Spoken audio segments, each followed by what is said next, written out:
foi através de um irmão meu que achava que eu poderia ser uma assistente social. Pelo meu modo de ser, pela minha condição de vida, porque eu gosto de trabalhar com pessoas. Já no início da faculdade eu me identifiquei com esse curso, eu fiz alguns concursos, demorei um pouquinho para entrar na profissão, mas eu gosto bastante do que eu faço e é isso. Olha, surgiu logo cedo, ainda estava no último ano do ensino médio, né? Eu tinha uma colega que morava lá no meu bairro que já estava cursando o curso de serviço social. E eu já tinha algum interesse, eu acho que alguma inclinação para essas questões que envolviam, me sensibilizava muito de ver pessoas na rua, pessoas em situação assim que já você observava que estava em uma situação de vulnerabilidade, assim. Então essas questões já me chamavam a atenção desde essa época. Aí eu prestei o vestibular, terminei o ensino médio, já me informei um pouco mais sobre o curso e fiz o vestibular e já ingressei, no curso lá de serviço social e foi assim. Eu trabalhei como agente comunitária de saúde por um período e a gente fazia já na época visitas domiciliares, né? E as pessoas nos chamavam de assistentes sociais, não, erroneamente, né? Lógico, nós éramos, eu e mais um grupo éramos agentes comunitárias e elas diziam, lá vem assistente social, enfim. Aí eu comecei a pensar na ideia e foi assim, prestei vestibular, entrei, fiz serviço social. Isso, desse jeito. Bom, eu sempre gostei de ajudar as pessoas e resolver problemas, ajudar o outro. E meu pai comentou dessa área e depois eu tenho uma tia também que é assistente social, daí conhecendo mais sobre a área, pesquisando, eu acabei me interessando e prestei o vestibular para serviço social. Significa acolher o outro, servir na sua necessidade, tentar superar o problema que ele precisa resolver. Eu geralmente atendo a família, dos pacientes, principalmente os casos onde envolvam negligência da família nos cuidados, geralmente de criança, ou orientações para a alta, como acessar os direitos sociais ou ainda durante o internamento, ou para a alta, ou para a continuidade desse tratamento de forma ambulatorial, e as orientações sociais, de previdenciárias, isso tem aparecido bastante. E lógico que como nós somos um número reduzido no hospital, acabamos atendendo toda a demanda social que interfira no processo de saúde do paciente, seja a questão socioeconômica, seja a violação de direitos, ou seja questões de benefícios sociais. Os direitos previdenciários, principalmente salário maternidade, auxílio maternidade,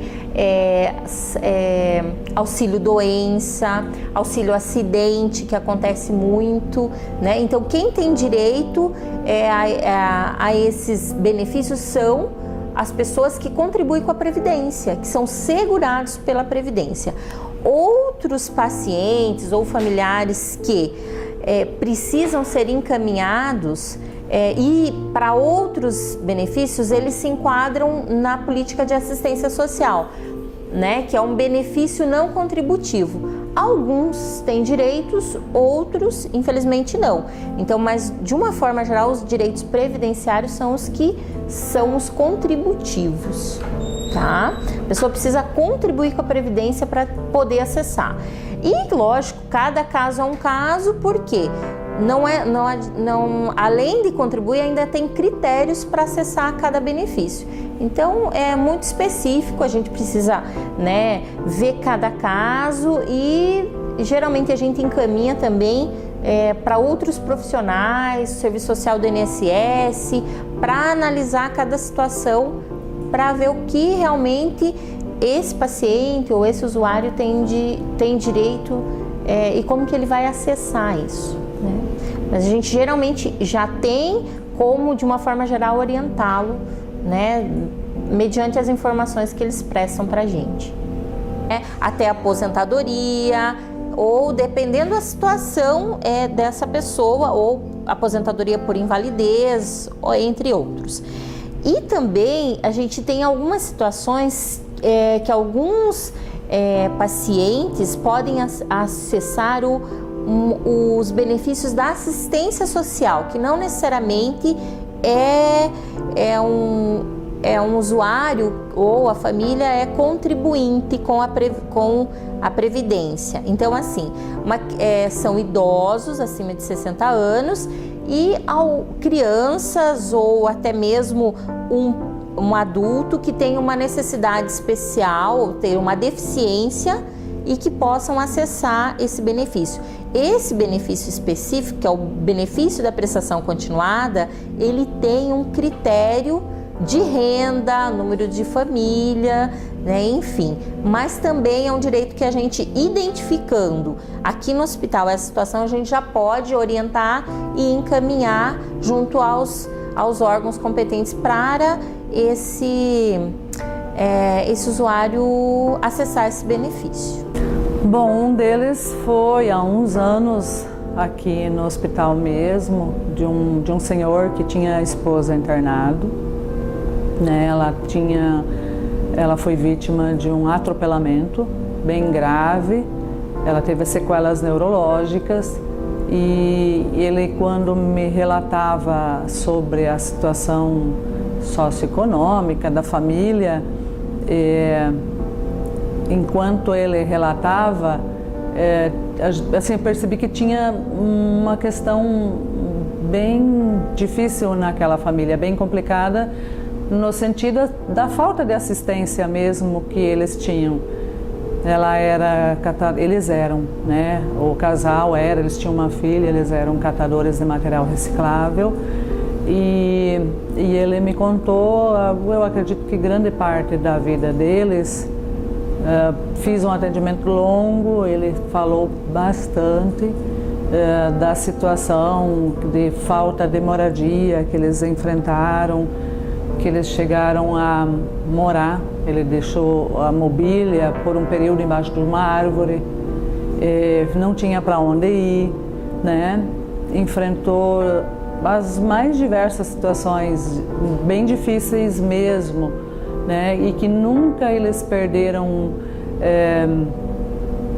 o caráter, sempre eles lutaram, mas assim com muita dignidade, com muita confiança, né? Acima de tudo, eles tinham muita confiança.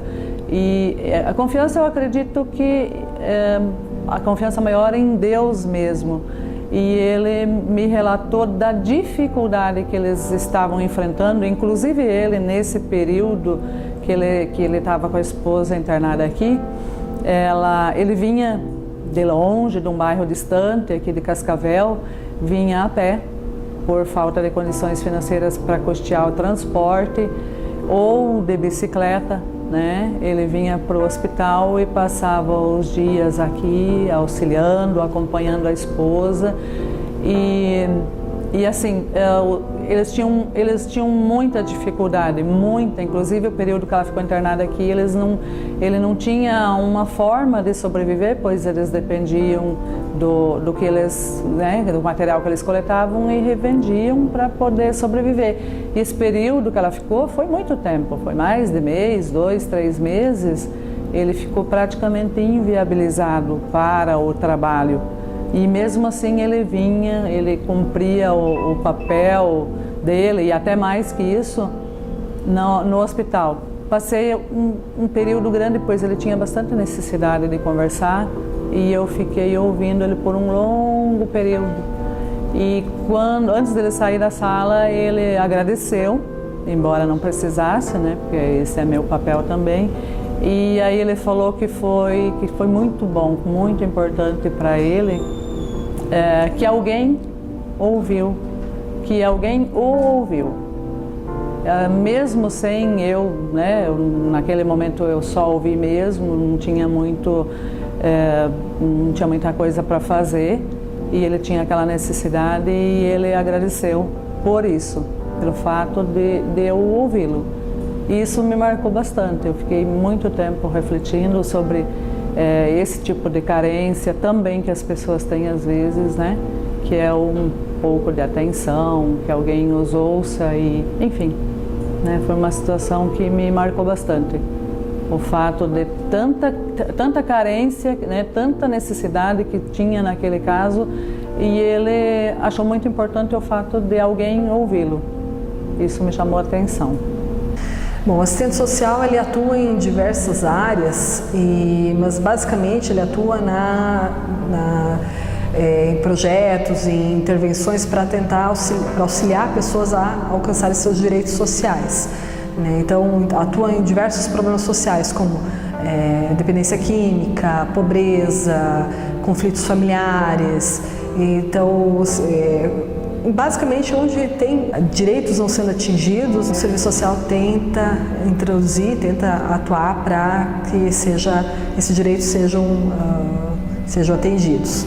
Então, assim, nós atuamos baseado em leis.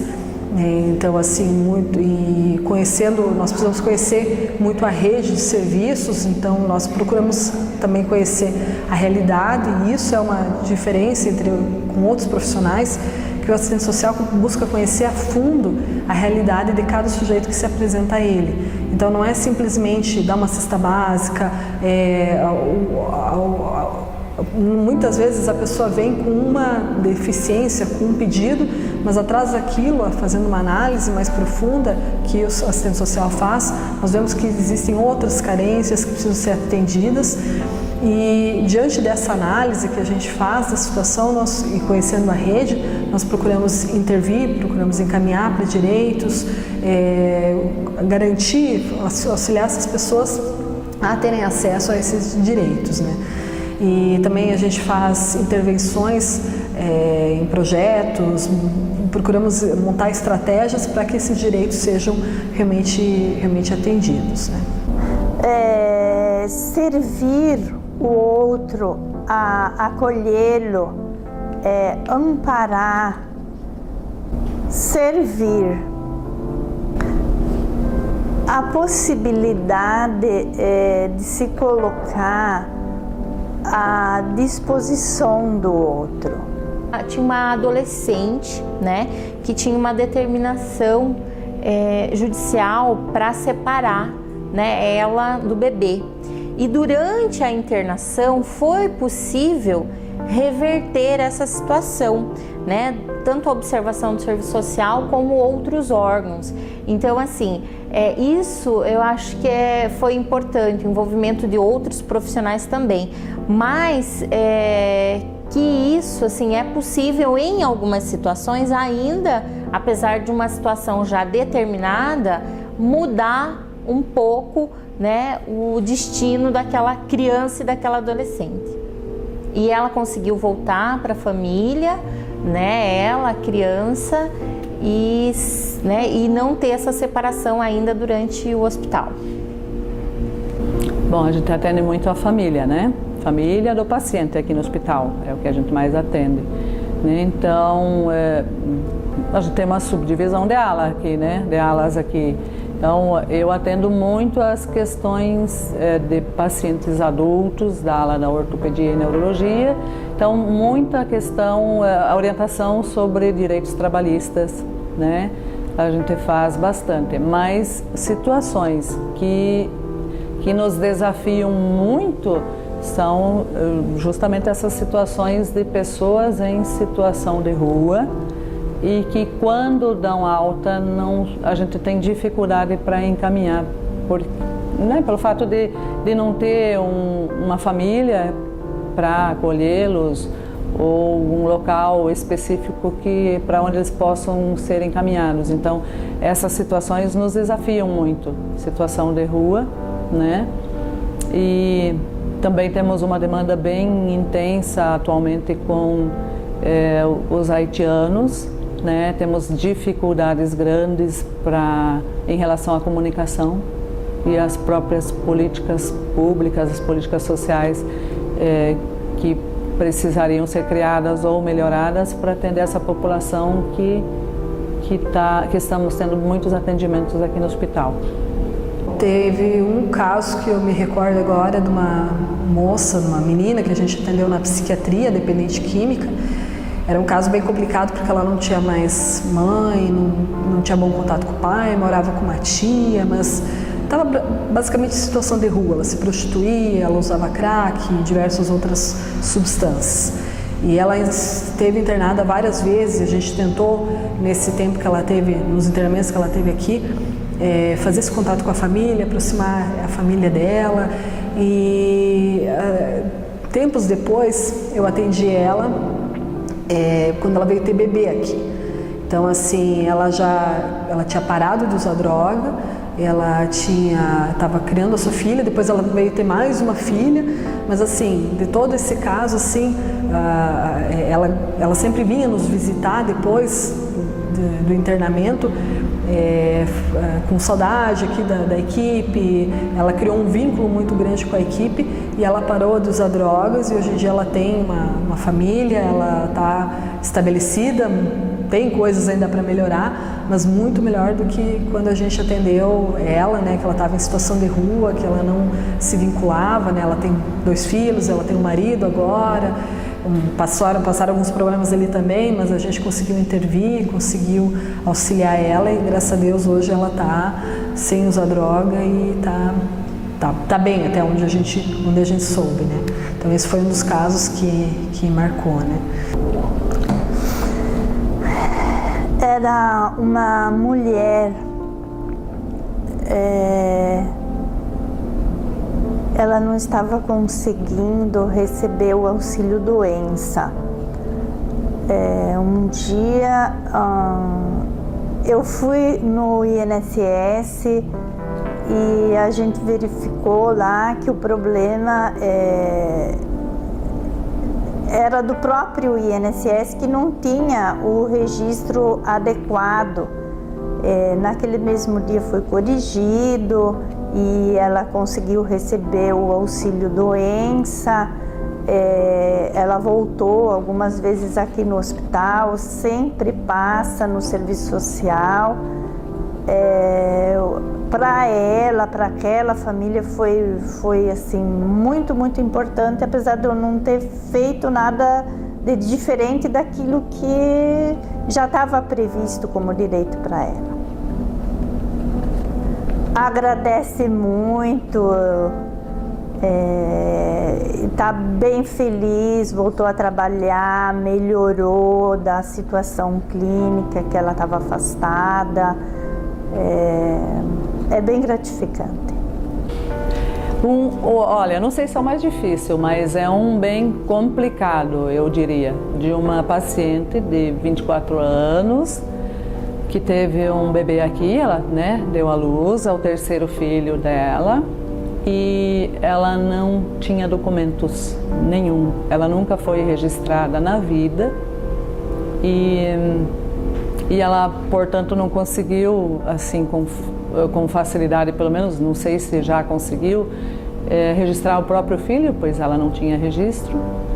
Então, ela relatou que ela não sabia com certeza se tinha nascido aqui no Brasil, porque os pais dela mudaram para o Paraguai e ela viveu muito tempo lá. E aí a mãe dela faleceu, o pai também, e ela se perdeu de todos os irmãos, porque ela casou, ou enfim, ela foi morar com uma pessoa, saiu lá do Paraguai, veio para o Brasil e não tinha documento nenhum. Tinha tido já o 3º filho, os 2 primeiros ela registrou via fórum, Vara da Infância e Juventude, o 3º provavelmente ela teria que registrar sim, nós encaminhamos para a rede de serviços, para o CRAS e para o posto de saúde, para que eles acompanhassem, porque aqui no hospital ela não conseguiu registrar, porque ela não tinha documento nenhum. E o próprio pessoal dos serviços informou para a gente da dificuldade que eles mesmos tinham já encaminhado o caso para os serviços superconsulado, enfim, que eles não sabiam como proceder porque eles não estavam conseguindo nem via fórum fazer o documento dessa moça de 24 anos. Então é uma situação meio inconcebível, assim, você, né, vê uma pessoa que com 24 anos não tem estudo nenhum, ela não sabe escrever o nome dela, ela não sabe ler e ela não tem documento, portanto legalmente ela não existe, né?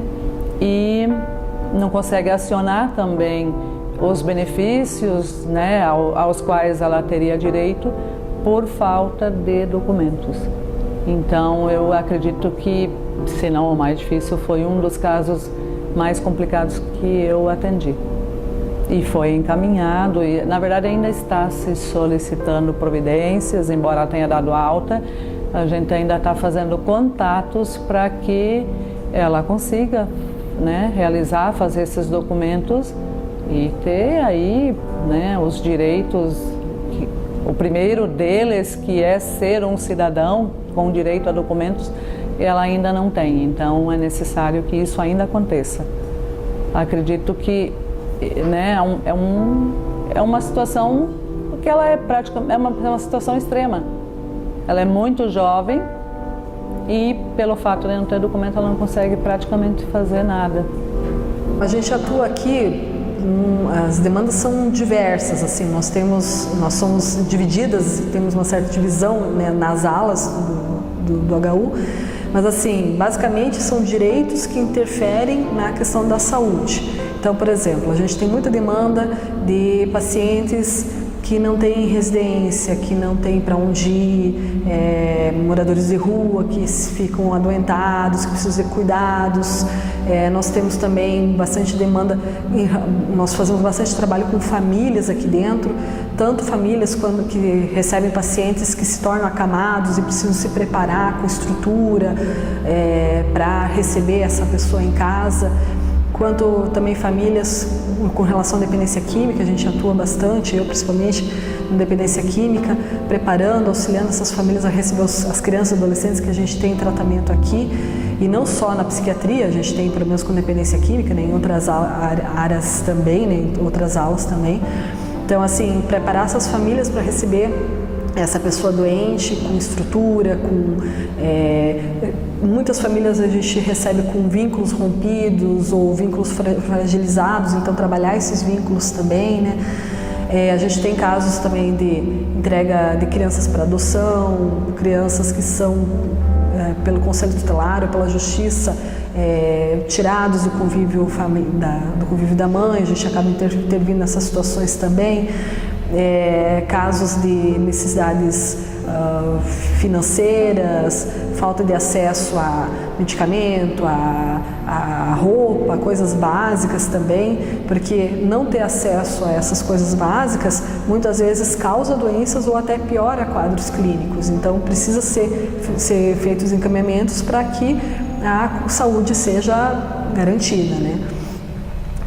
A gente tem trabalho com os próprios pacientes também, na orientação de direitos, no encaminhamento a direitos trabalhistas, sociais, previdenciários, enfim.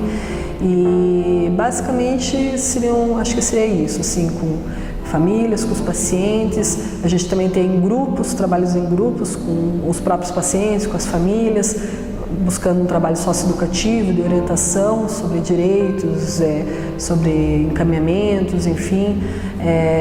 Basicamente seria isso que a gente faz no HU. Tem que estar primeiramente de bem consigo mesmo, né? Com a vida, disponibilidade, estar a serviço do outro, ser receptivo, procurar não julgar, respeito, dedicação, cuidado, prestativo. Né? Eu lembro de um menino que foi violentado e foi agredido. Foi muito difícil de atender tanto a família, né? Tanto a mãe como o pai, como ver aquela criança tão machucada, tão explorada, tão violentada da forma que foi. Esse eu acho que foi um dos casos mais difíceis que a gente teve que acompanhar. O que me produz alegria é quando eu consigo fazer um encaminhamento, quando eu consigo ter uma resposta positiva eu estou com uma situação, estou com um problema, eu preciso resolver aquele problema e eu consigo uma solução, consigo achar uma saída. Né? Então, às vezes, não é uma solução para todo o problema, mas para aquela questão específica eu consigo achar uma alternativa, consigo resolver. Então, quando eu consigo resolver, quando eu consigo realmente encaminhar, ver aquela questão resolvida, isso me traz alegria, né? Uma outra coisa que me dá alegria também é quando eu vejo que a pessoa, porque essa mudança também é uma mudança interna do indivíduo que você está tratando, né? Então, às vezes, não adianta você encaminhar se a pessoa não estiver consciente daquilo, se ela não estiver entrando no projeto também, porque às vezes a pessoa tem necessidade de uma coisa, mas ela não quer aquilo. Por exemplo, um morador de rua precisaria ter uma moradia, mas de repente ele não quer, ele quer ir para a rua. Então, assim, você ter essa mudança de concepção, de pensamento da pessoa, ver essa mudança acontecendo na dependência química, eu que trabalho com isso, vejo quando isso acontece é primordial, porque não adianta você tratar, você conversar com a pessoa, se quando ela sair daqui ela não vai fazer nada daquilo que você falou, que você orientou, se não tiver essa mudança de pensamento, né? Então, quando eu vejo que tem uma mudança de pensamento, uma mudança de entendimento, e isso também me deixa bem alegre. Significa minha profissão, é parte da minha vida, né? Parte da minha história. Profissão que eu escolhi, que eu gosto, me identifico com ela, né? Mas não me imagino sem essa profissão na qual eu atuo e gosto. Significa muito para mim, né? Minha vida, pedaço dela.